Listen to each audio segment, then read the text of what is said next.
नमस्कार, बड़ी बहस मध्य प्रदेश में आपका स्वागत है। आपके साथ मैं हूं विवेक पांडे। राज्यसभा के लिए बीजेपी की ओर से 4 प्रत्याशियों और कांग्रेस की ओर से 1 प्रत्याशी ने अपना नामांकन दाखिल कर दिया है। कांग्रेस और बीजेपी की सूची में जातीय संतुलन का भी ध्यान रखा गया है। दरअसल मध्य प्रदेश की 48% आबादी ओबीसी है। ऐसे में ओबीसी वर्ग का ध्यान रखते हुए बीजेपी ने ओबीसी के 2 नेताओं को राज्यसभा भेजने का मन बनाया। वहीं कांग्रेस ने भी ओबीसी पर ही दांव खेला है। पिछले दिनों पीएम मोदी ने 4 जातियों का जिक्र भी किया था, उसका ख्याल भी राज्यसभा के लिए प्रत्याशी चयन में रखा गया। मध्य प्रदेश से राज्यसभा भेजे जा रहे 4 नेताओं की बात की जाए तो इसमें बंसीलाल गुर्जर बड़े किसान नेता माने जाते हैं, ओबीसी वर्ग से आते हैं। उमेश महाराज की वाल्मीकि समाज के साथ ही अन्य समाजों के उत्थान में महत्वपूर्ण भूमिका है। वहीं माया नारोलिया को महिला शक्ति के तौर पर आगे बढ़ाया गया है, वे भी ओबीसी वर्ग से ही आती हैं। कांग्रेस भी ओबीसी वर्ग को ध्यान में रखकर राजनीति कर रही है। कांग्रेस आलाकमान ने अशोक सिंह यादव को राज्यसभा भेजकर ओबीसी के जातीय संतुलन का ध्यान रखा है। इसी मुद्दे पर विस्तार से हमारी चर्चा होगी। कुछ मेहमानों को आपके साथ जोड़ेंगे, सुनिए उससे पहले तमाम नेताओं ने क्या कुछ कहा।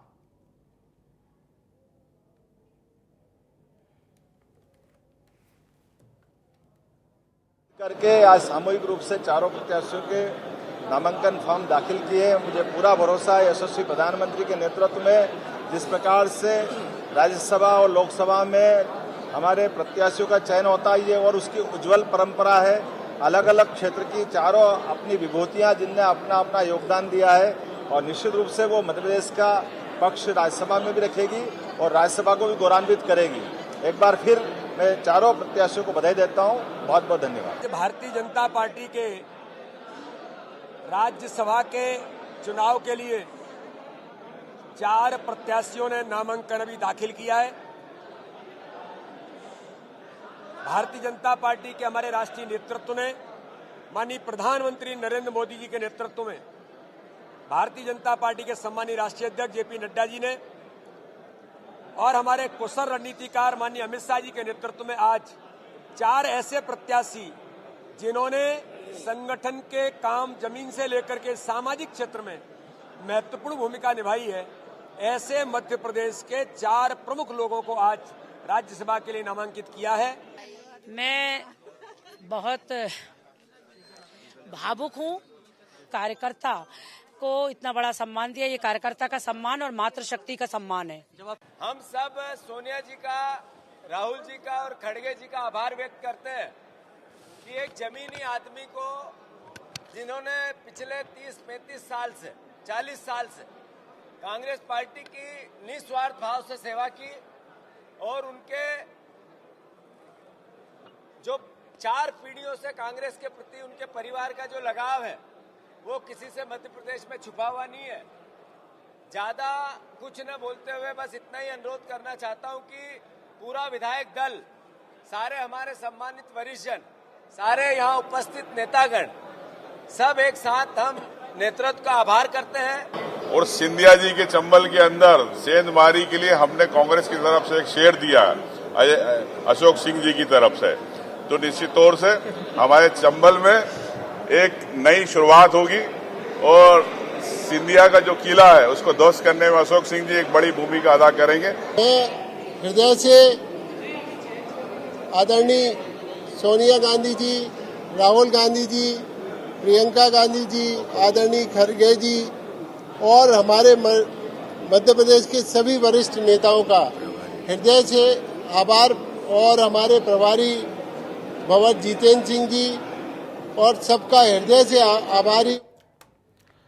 तो चलिए अब हम चर्चा को शुरू करते हैं और समझने की कोशिश करते हैं कि क्या जातीय समीकरणों को ही ध्यान में रखा गया है या वजह कुछ और है। हमारे साथ 2 खास मेहमान इस वक्त चर्चा में। प्रियंका दुबे जी, प्रवक्ता भारतीय जनता पार्टी, बहुत स्वागत है। अनुराधा सिंह जी हमारे साथ जुड़ चुकी हैं, प्रवक्ता कांग्रेस पार्टी, बहुत स्वागत है अनुराधा जी आपका भी। चर्चा की शुरुआत प्रियंका जी आपसे करना चाहेंगे। 4 राज्यसभा उम्मीदवार और उम्मीदवार इसके बाद इनका राज्यसभा सदस्य बनना भी तय है, क्योंकि समीकरण ऐसे हैं कि ये चारों राज्यसभा सदस्य भी बन जाएंगे। एक छोटा सा सवाल खड़ा हो रहा है कि क्या जातिगत समीकरणों को ध्यान में रखा गया है या फिर नेताओं के पोर्टफोलियो पर जो फोकस है उसकी जो वजह है वो कुछ और है, यानी क्या जातिगत समीकरण नहीं है? खैर बता तो आप ही सकती हैं। देखिए, भारतीय जनता पार्टी आज नहीं, डे वन से जब से इसका नींव रखी गई है, एक चीज लेकर के चली है, वो है अंत्योदय, जिसमें हर व्यक्ति के भावनाओं का, उनके प्रयास का, उनकी मेहनत का ध्यान रखा है, जिससे आज ये बहुत गर्व के साथ हम कह सकते हैं कि जहां 2 लोगों से शुरू हुई ये पार्टी आज विश्व की सबसे बड़ी लोकतांत्रिक बन चुकी है।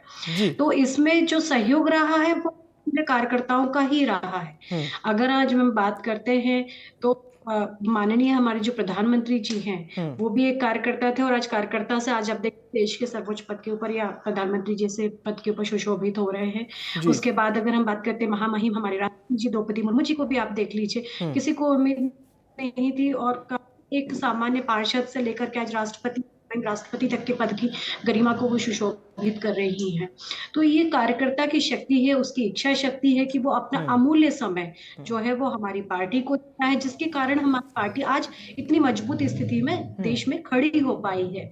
तो उस चीज को ध्यान में रखते इन चारों का भी चयन किया गया है। चाहे हम बात करें हमारी माया दीदी जो हमारी प्रदेश अध्यक्षा रही है महिला मोर्चा की, उन्होंने भी अपने जीवन का स्वर्णिम समय जो है वो पार्टी को दिया, सतत कार्य में सतत रहती है। मध्य प्रदेश में उन्होंने, आज आप देखिए कि महिला शक्ति ने कितना बढ़ चढ़ करके अपना मतदान किया था, जो उनका मतलब उनकी जो मेहनत और उनकी लगन है वो दिखता है। जी इसी के साथ अगर जी हम बात करना चाहें, साथ जी ने एक ऐसे तबके के लिए सदैव और ऐसे ही लोगों के लिए अपना जीवन दिया और आज भी कार्य कर ही रहे हैं, उन्हें पहुंचाना चाह रहा है। चाहे हम बंशीलाल भूजा जी की जो किसानों के लिए सदैव कार्य करते रहे और किसान नेता के तौर पे, और दूसरे भी आयामों को उन्होंने भारतीय जनता पार्टी में अपने जीवन का एक बहुमूल्य समय देते हुए चले हैं और सतत पार्टी के ऊपर अपना विश्वास जताया, उस समय भी जब प्रतिकूल परिस्थितियां थी और उस समय भी जब अनुकूल परिस्थितियां हैं।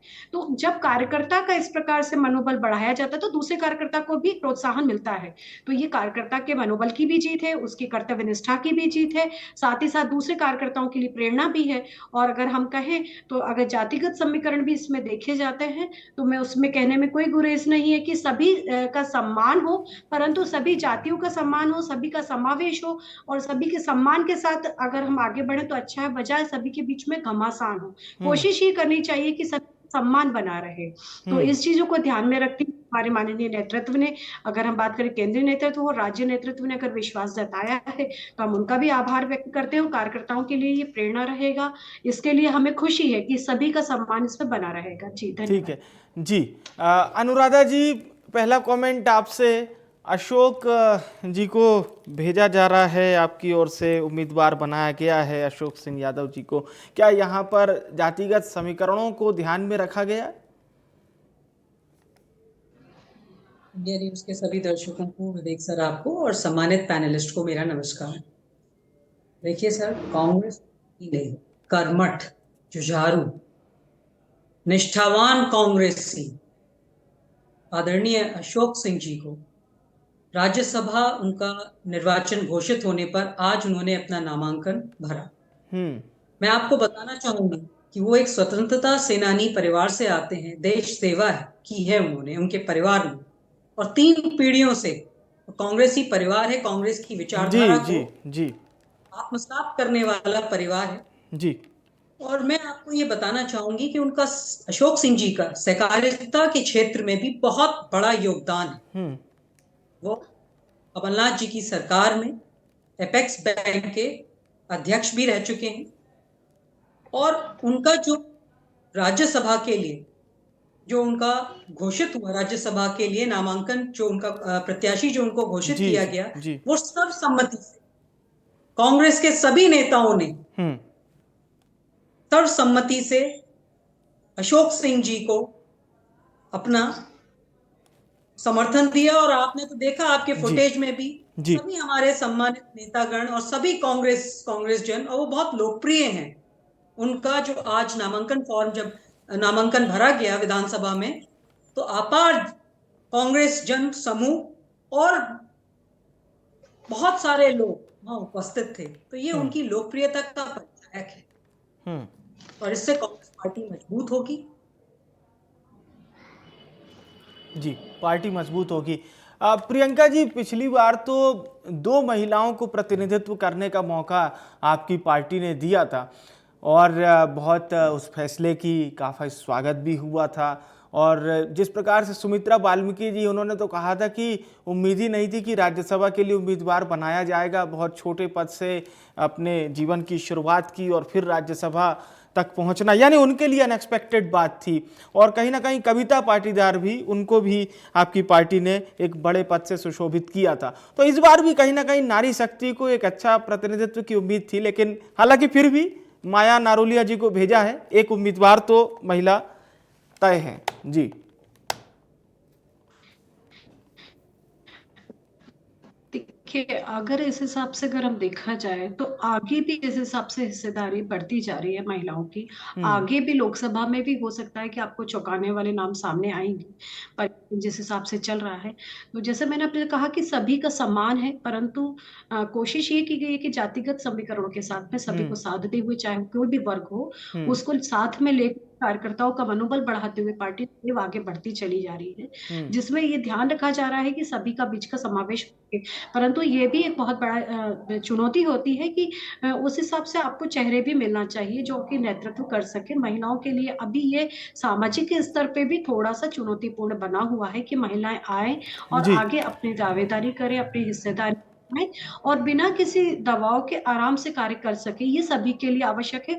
और ये मैं सभी से कहती हूँ कि जिस हिसाब से दूसरे क्षेत्रों में, राजनीतिक क्षेत्रों के अलावा अगर हम बात करें, व्यवसायिक क्षेत्र में बात करें, व्यापार के क्षेत्र की बात करें, या दूसरे और भी जो हमारे आयाम हैं जिसमें महिलाओं की हिस्सेदारी नित नए आयाम छू रही है, तो मुझे उम्मीद है कि हमारी जैसे महिम राष्ट्रपति जी को देखते हुए, या हम अगर हम बात करें और भी हमारे जो केंद्रीय नेतृत्व है उनमें अगर हम बात करें, या फिर हमारे प्रदेश में माया दीदी जी को देख करके लोगों को प्रोत्साहित होकर के अपनी हिस्सेदारी और अपनी कर्मठता और बढ़ानी चाहिए, जिससे भविष्य में भी उनके लिए रास्ते जो है और प्रशस्त हो नहीं, तो सके। इस बार क्या लोकसभा में भी कुछ नए नाम देखने को मिल सकते हैं? क्योंकि बहुत जो बड़े नेता थे उनको तो आपने विधानसभा चुनाव लड़वा दिया, आइए अब विधानमंडल पहुंचिए।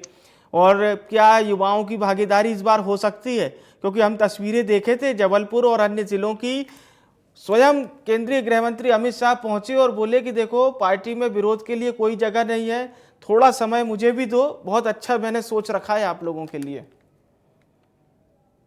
आप ही जब कह रहे हैं कि हमारा केंद्रीय नेतृत्व इतना आश्वस्त है कि सब कुछ सभी के लिए विचार कर रहा है, जिससे भारतीय जनता पार्टी शुरू से ही पार्टी एकम परिवार की परिभाषा को लेकर के चलती है, जिसमें सभी की भावना का ध्यान रखा जाता है। और कैडर पार्टी है तो मैंने स्टार्टिंग में कहा कि देवतुल्य कार्यकर्ताओं के मनोभाव को ही ध्यान में रखते हुए आगे निर्णय लिए जाते हैं। तो आगे भी जो आपके सामने आएगा, जैसे हमारे माननीय प्रदेश अध्यक्ष जी ने भी कहा कि देखिए आगे क्या होता है, तो देखते जाइए, जो भी होगा वो हमारे प्रदेश के लिए भी गौरवान्वित करने वाला होगा और अच्छा ही होगा, यही हमें भी उम्मीद है। चलिए ठीक है, अंग्रेजी का एक वाक्य, लेट अस सी। अनुराधा जी, इस बार जीतू पटवारी जी जब से प्रदेश अध्यक्ष बने हैं तो एक बात बहुत जोरों शोरों से उठ रही है कि युवाओं का प्रतिनिधित्व। और अभी हमने 2 दिन पहले भोपाल का वो जो प्रदर्शन देखा था, उसमें बहुत बड़ी संख्या में युवा भी जुटे थे और अच्छा फीडबैक भी उस पूरे प्रदर्शन को लेकर आया है। तो इस बार क्या युवा शक्ति प्रतिनिधित्व करती हुई दिखाई दे सकती है? एज ए कैंडिडेट के तौर पर युवाओं का प्रतिनिधित्व ज्यादा होगा?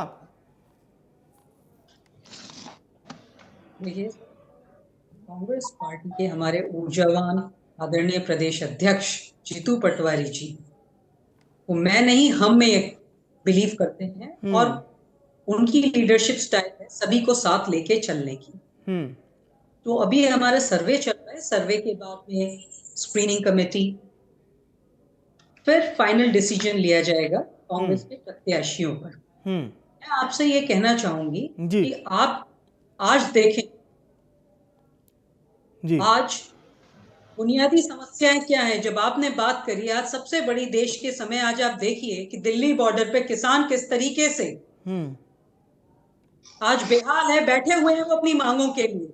मैं आपके माध्यम से केंद्र सरकार से मांग करूंगी कि हमारे किसान भाइयों की समस्याओं का अतिशीघ्र निवारण किया जाए। आज युवा बेरोजगार, मोदी सरकार ने कहा था कि 2 करोड़ नौकरियां दी जाएंगी सालाना। आज आप 42.3% ग्रेजुएट्स बेरोजगार हैं आज। और चौंकाने वाले आंकड़े ये हैं कि ग्रेजुएट्स ने हताश होकर काफी मात्रा में नौकरी तलाशना ही छोड़ दिया है। तो इस ओर विशेष ध्यान दे केंद्र सरकार और युवाओं को रोजगार उपलब्ध कराए। और तीसरी चीज आप देखिए, महंगाई आज यूपीए के शासनकाल में 40 से 50 रुपए के बीच में मध्य में डीजल का प्राइस हुआ करता था और पेट्रोल का 60 रुपए के मध्य हुआ, 55 से 60 रुपए के मध्य हुआ करता था। और आज देखिए पेट्रोल 100 रुपए पर, डीजल के आप रेट देखिए, और रसोई गैस की बात करिए आप बताइए आज क्या। कांग्रेस के यूपीए शासनकाल में 450 रुपए का गैस सिलेंडर उपलब्ध होता था, आज क्या स्थिति है? 1200 रुपए पार जा रहा है गैस सिलेंडर।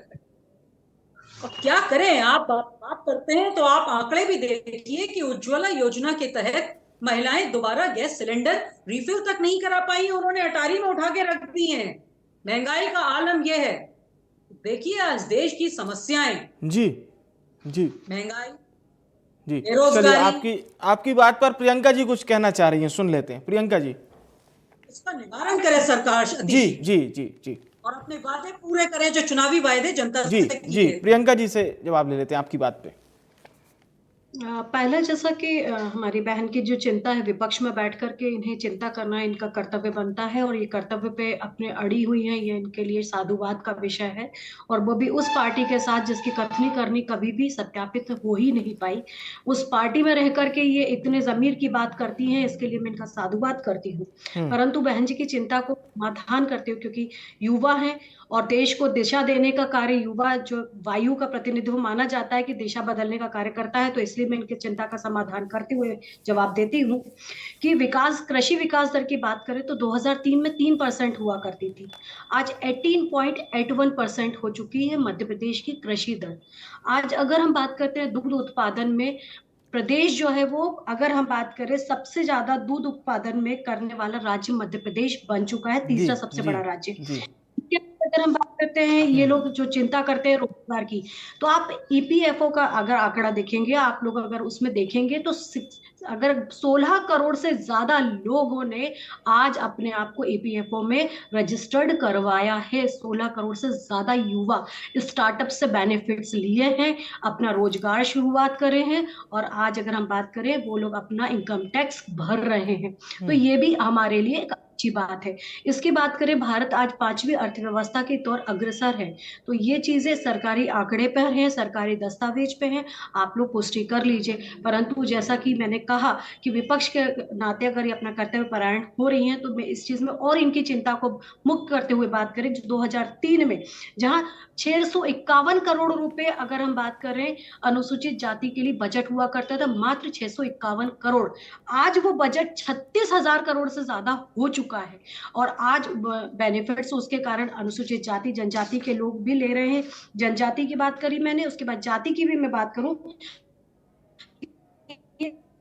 जी 46 करोड़ रुपए का जहां 2003 में बजट सरकार अपनी कांग्रेस कंधा ऊंचा कर रही है, तो 26,000 करोड़ के ऊपर भी इन लोगों को तालियां बजानी चाहिए कि आज 26,000 रुपए का करोड़ का जो बजट है वो अनुसूचित जाति के लिए खर्च किया जाता है। इसके बाद अगर मैं बात करूं, यूपीए सरकार में जहां मध्य प्रदेश में 11,000 प्रति व्यक्ति आय हुआ करती थी, आज 1,40,000 रुपए हो गई है, तो थोड़ा सा तो ताली इस पे से बहन जी को बजा देना चाहिए। इसके बाद अगर मैं बात करती हूँ, जहां 5,000 मेगावाट का प्रदेश बिजली उत्पादन करता था, आज 28,000 मेगावाट कंजप्शन भी कर रहा है, और साथ में सौर ऊर्जा जैसे विकल्प तलाक रहा है। तो ये मध्य प्रदेश की उपलब्धि बनती है, तो इस पे हम लोगों को कहीं ना कहीं बीमारू राज्य से अगर आज हम आगे बढ़ रहे हैं, तो थोड़ा सा बहन जी को खुश हो जाना चाहिए कि हम लोग निरंतर प्रगति पथ पर अग्रसर हैं और सभी के सहयोग से आगे और बढ़ेंगे।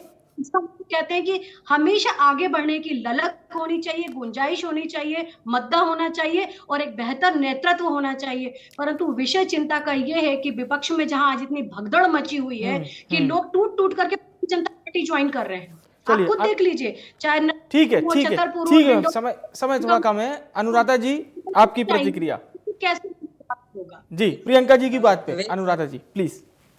विवेक सर, बड़ी बड़ी बातें करने से नहीं होता, यथार्थ पे आप देखिए। मोदी सरकार ने कहा कि किसानों की आय दोगुनी हो जाएगी। आज स्थिति ये है कि 27 रुपए प्रतिदिन। क्या खाएगा किसान और क्या बचाएगा? आप बताइए, 27 रुपए में कैसे निर्वाहन होगा एक दिन में? आप बताइए, निर्वाहन हो सकता है क्या एक मानव का? आज भारत की बात कर रही हूं मैं। तो बड़ी बड़ी बातें करने से नहीं होगा। आप देखिए इन्फ्लेशन रेट कहां जा रहा है, महंगाई कहां है। आप देखिए, आज आप एक 100 रुपए का नोट लेके जाइए बाजार में, क्या 100 रुपए में भरपेट खाना खा सकता है आदमी 2 वक्त का? आप मुझे बता दीजिए। भारत के आम आदमी की बात कर रहे हैं और मैं महंगाई की बात आपसे जो आपके सामने आंकड़े रख रही हूं। अगर दुनिया में, आप ये बताइए, अगर हम वैट पेट्रोल डीजल पे कम कर देंगे तो उसका सीधा इकोनॉमी जो कहती है, अर्थशास्त्र कहता है कि डायरेक्ट बेनिफिट होगा, क्योंकि आप देखिए ट्रांसपोर्टेशन कॉस्ट कम हो जाएगी। जब ट्रांसपोर्टेशन कम हो जाएगी कॉस्ट, जाहिर सी बात है महंगाई अपने आप कम होगी। तो इससे भारत के आम नागरिक को फायदा मिलेगा। तो सरकार जो ये महंगाई है, इससे निजात दिलाए जनता को। आज जनता त्राही त्राही कर रही है महंगाई से। ठीक है, ठीक है, तो ठीक मैं है। आपको कहूंगी, जी जी, प्रियंका जी आप कुछ कहना चाहती हैं अनुराधा जी की बात पे? प्रियंका जी। निवारण करे सरकार, सत्तासीन सरकार शीघ्र निवारण करे। भारत के बुनियादी ठीक जो है। मुद्दे हैं, महंगाई, बेरोजगारी, जी किसान, जी, महिलाओं के खिलाफ जो आप देख ठीक है, ठीक है, कहीं ना कहीं बिल्कुल बिल्कुल वही बात है। Priyanka ji last 30 second please. अब 30 सेकंड जिस हिसाब से अगर हम बात करें मूलभूत संरचना को मजबूत करने के बात में, जो हम लोग के मौलिक चीजें हैं, जिनको सड़क, बिजली, पानी, जिनके ऊपर सरकार ने जिस हिसाब से कार्य किया है मध्य प्रदेश में और पूरे देश में, जिस हिसाब से आज इन्वेस्टमेंट देश में अगर बढ़ चुका है, दूसरे इंडस्ट्रीज जो भारत के अंदर अभी निवेश करने के लिए तैयार हो रही है, तो वो स्पष्ट नीति निर्देश के कारण आज संभव हो पाया है। युवा उसमें अपने आप को कहीं ना कहीं मजबूत भी समझता है और बढ़ भी पा रहा है। सबसे बड़ी बात है कि देश के अंदर स्टार्टअप जैसे रोजगार को देश भारत के अंदर टिकने तैयार है। अहम बात है, ये अहम हमारी बात उपलब्धि है। है। अनुराधा जी लास्ट 30 सेकेंड प्लीज।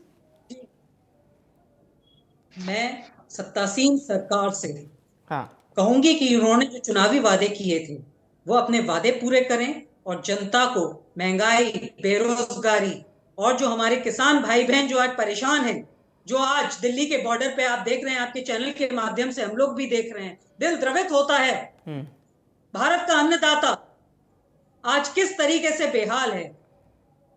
सभी समस्याओं का शीघ्र निवारण करे सत्तासीन सरकार। ठीक, बिल्कुल, बहुत बहुत शुक्रिया मैं करूंगा। प्रियंका जी, अनुराधा जी, बहुत बहुत धन्यवाद बड़ी बहस में हमारे साथ शामिल होने के लिए, शुक्रिया। आज की चर्चा का विषय वैसे तो राज्यसभा सीट के लिए जो प्रत्याशियों का नॉमिनेशन हुआ है, उन्होंने अपना नॉमिनेशन फॉर्म भी भरा। बीजेपी की ओर से 4, कांग्रेस की ओर से 1। इसमें जातिगत समीकरणों की हम चर्चा कर रहे थे, जिस पर पार्टी प्रवक्ताओं ने जवाब दिया। लेकिन उसके बाद बड़ी बहस के समापन होते होते बात आ गई अन्नदाता की, किसान की, जिसमें ये कहा गया विपक्ष द्वारा कि जो किसान दिल्ली आना चाह रहे हैं उसे सरकार बलपूर्वक रोकने का प्रयास कर रही है। हालांकि किसानों की अलग अलग तस्वीरें सामने आ रही है। एमएसपी की मांग है और भी कई सारी डिमांड्स किसानों की है। कितना किसानों के हित में सरकार निर्णय ले रही है, किस प्रकार से बातचीत कर रही है, ये फिलहाल होता हुआ हम लोग देख रहे हैं। बड़ी बहस में फिलहाल के लिए इतना ही।